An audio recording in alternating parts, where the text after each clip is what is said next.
sometimes we forget that people sacrifice their lives for us to value life like we are valuing it today.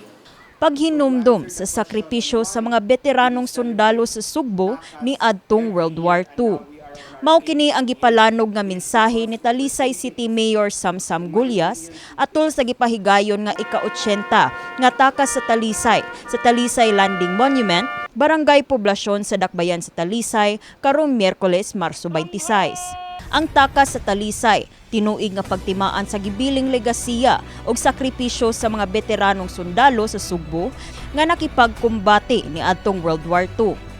Kahinumduman nga sa Marso 26 tuig 1945, midagsa ang mga sundalong Amerikano ug mga Sugboanong gerilya sa baybayon sa Talisay nga mimarka sa pagtapos sa okupasyon sa mga Hapon sa Sugbo. Ang kalihukan karong tuiga gisugdan pinaagi sa pagparada sa kasundalohan sa Armed Forces of the Philippines ug sakop sa nagkadaiyang law enforcement agency sa Talisay.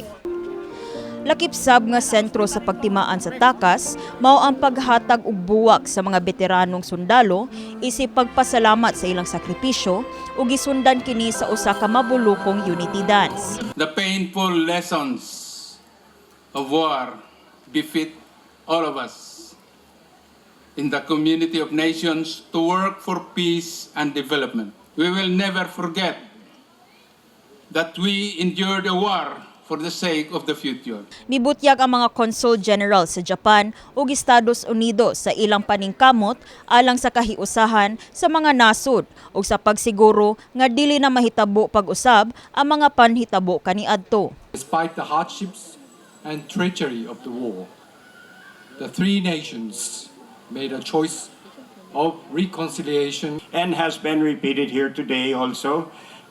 Those who do not remember history are condemned to repeat it. Mipasabot sab ang tourism officer sa Talisay sa wala pagdayon sa labing giatangan nga reenactment sa takas sa Talisay.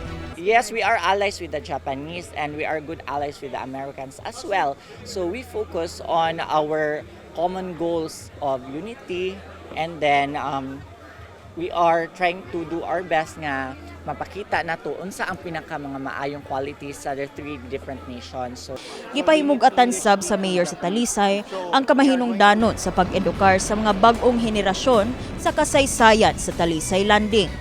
We try to celebrate it every year gyud, and hatagan gyud na siya og dungog ang gipangbuhat sa atong mga veterans sa City Government of Talisay, because we have to remember history para maibaw ta unsa ka swerte ta karon, especially atong generation karon sa sakripisyos mga veterans nato 80 years ago. 3, 2, 1. Kini si Eliza May Piñaranda alang sa My TV Cebu.